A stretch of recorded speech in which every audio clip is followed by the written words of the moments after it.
Hooray for enthusiasm.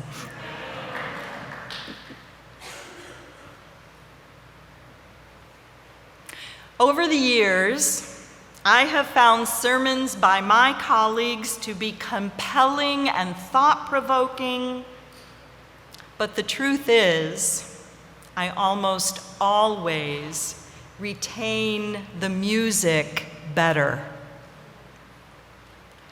It's more clear to me. It's more vivid.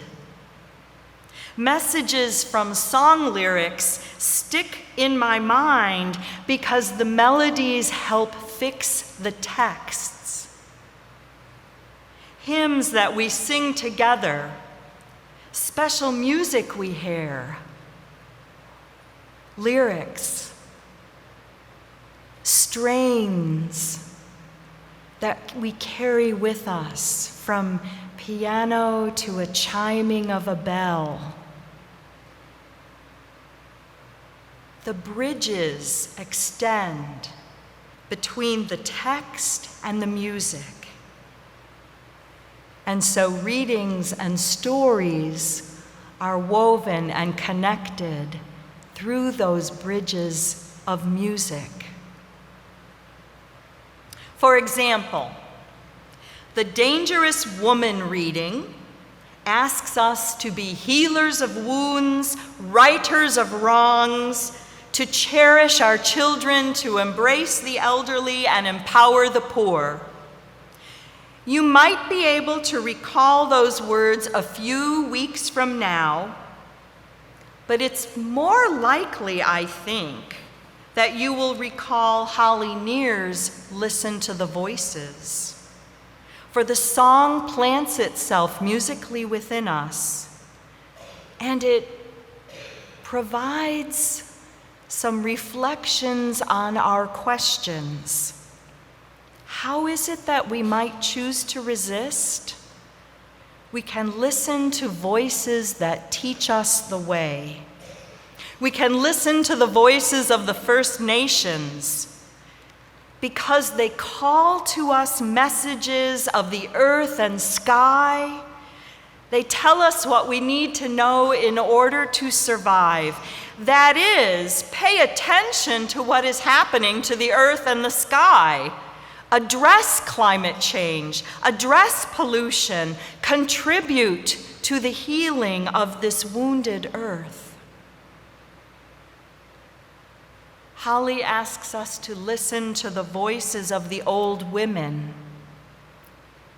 Perhaps because when you accrue enough years so that you seem invisible or unimportant to some, and your body sags and parts of it begin to fail, and more people who you love have died, then some of us old women, acquire a wisdom of freedom that we, every single one of us, must let go. Let go of our grasping. Let go of our perfect bodies. Let go. That we can learn to live fully and deeply, and then we must, each of us, let go and release into the unknown. And finally, Holly asks us to listen to the voices of young children, calling out messages of the heart and soul, telling us what we used to know before the lies were told. Remember? Remember as a young child when you knew to the bone when things were not fair and your heart hurt to see others who were bullied or homeless or without? Remember when lies were wrong and not an accepted part of our political system? and not an exception for get-ahead justifications? Our children are curious about life, and we must teach them how to make the world. One of our common metaphors for living is that each of us has our own journey. Every long journey is made of small steps, of the courage and the feelings we get. We cannot know what each person goes through or see through each other's eyes, but we can offer to surround one another with love. But here's the catch. Whatever direction or view that person may choose. Sounds easy, sings pretty, surrounding you with love. But if it were, I don't think we have what researcher and activist Dr. Brené Brown calls a silent epidemic of shame. In her book, and here's the title, it's a long one, I Thought It Was Just Me, But It Isn't, Making the Journey from What Will People Think to I Am Enough. How many of you have heard of or seen Dr. Brené Brown on? Very good, many of you, excellent. If you haven't, encourage your friends here in the congregation to check her out on YouTube. Or read one of her books, even better. Well, maybe not better, equally great. Dr. Brown indicates that there is strong evidence of the relationship between shame and the myriad of issues that we struggle with in our culture, such as addiction, bullying, violence, and depression. Shame tells us that we are unworthy, unlovable, but here's what I think is worst of all. Shame tells us we are incapable of change. That's just how the world is. Lying to get ahead, just how the world is. Incapable of change, grounded in shame. Wow.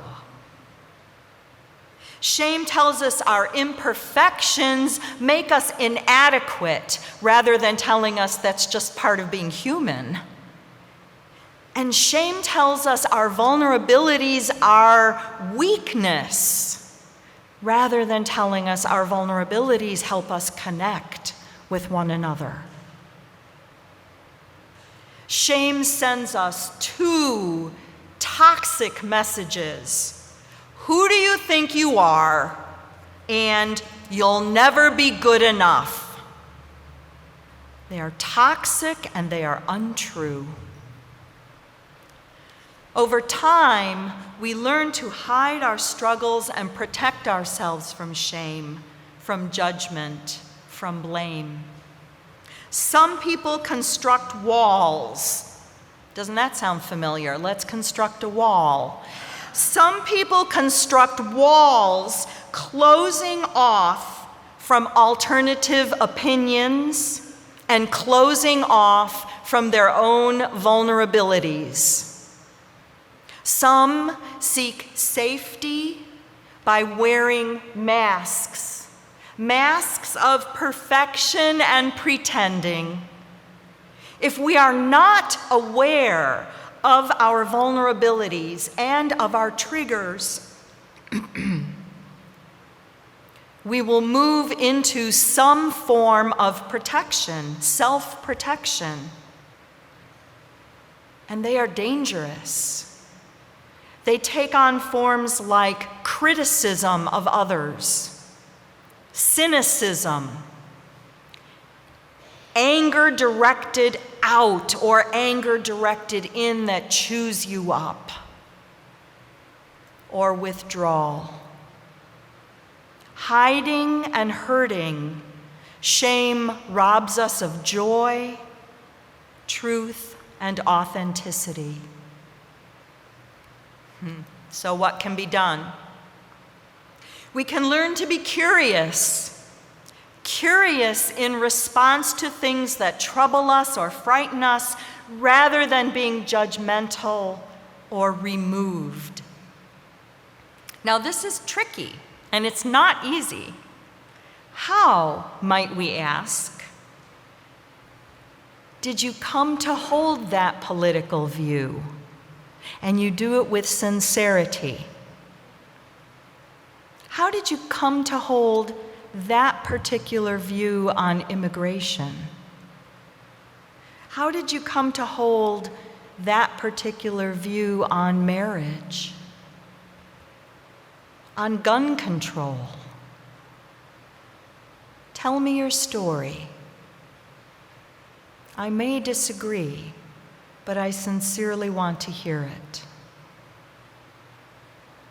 We can learn those skills of empathy, like listening.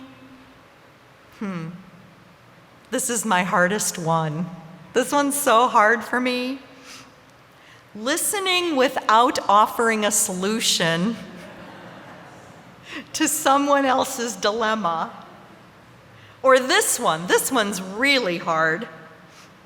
Practice keeping our most excellent opinion to ourselves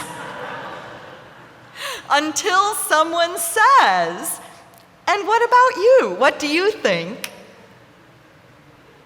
Anne Reed, who wrote Every Long Journey, suggests that it's half what you know and half what you don't. The secret's been waiting. Your heart has the key. The secret's the only thing you want to see. Now, I love that verse, and it stays with me, but here's why. I have a question for all of you who are over 30 years old. And when I ask the question, then you raise your hand. How many of you have had your life turn out exactly or pretty darn close to what you expected your life was going to be when you were 15 or 18 years old? So anybody have their life turn out pretty much exactly? I don't even see a single. Oh wait, no, there's one. There's two. Your life is pretty close to what you thought it was going to be. You charted it out and you said, yep, I'm going to be a doctor, or yeah, I'm going to be a professional musician. Yep, it turned out. I'm going to be a professional hockey player. How many of you? So, okay, you know the next one coming. How many of you have had your life and your future turn out quite a few different turns than what one expected their life would be? All right, there we are. Most of us. My life turned out nothing like what I expected it to be. I was raised to be a conservative Republican, a Missouri Synod Lutheran. My parents told me that I would certainly be married and find my spouse before I left college, and that I would raise 2.5 children, live in the suburbs close to them, of course, however. How I was going to do 2.5 children, I'm not sure, but I would definitely leave work as a nurse or a teacher before I would give birth to any of my children. So instead, I'm a political and liberal religious. I am a professional clergy and a social worker, a clinical social worker. I have a lesbian wife, 3 stepsons, and a biracial granddaughter. Ha! Woo! So much of my journey was a secret that unfolded as I walked the path. Half what you know and half what you don't. But I got to know myself and the truths of my own heart, the secret of how I would make choices. And you know, that is something my parents taught me, to love learning, to love knowledge, to listen to voices, many voices of many cultures that travel to other countries was good, and they were not afraid to reach out, even though they still held ultimately really conservative views. But I love them. And they helped to make the world. And I hope so am I. Every long journey begins with a dream. But the dream is not enough. It takes a spirit with courage to make it real. The dreams we hold for this world and for our children are calling. And I cannot begin to know what you will go through to make your dreams real. Dr. Brené Brown teaches that to let go of our individual shame is not enough. We need to live wholehearted lives. And that takes resilience, commitment, and courage. We must tell our stories to one another. Practice hope and gratitude. Think critically. Embrace vulnerability. Value perseverance and rest. Hold joy and joy and laughter as sacred. Well, anger can be sacred too. There are moments when our anger needs to rise and we do something with it, something constructive. Let's not put down anger. It's a good, solid emotion as long as we don't let it chew us or chew others. And let us honor our faith and our intuition. Might you choose these as part of your guidebook for your journey? Might you begin with small steps and mindfully embrace your journey each day. Be curious enough to ask questions with sincerity. And strive to listen for the secrets within your own heart, the secrets and dreams of your own life as you make the world. And let this be a community that surrounds and sustains you with love and pride. Ask for it when you need it, that love, and take it. Take our love with you. And journey well. Amen.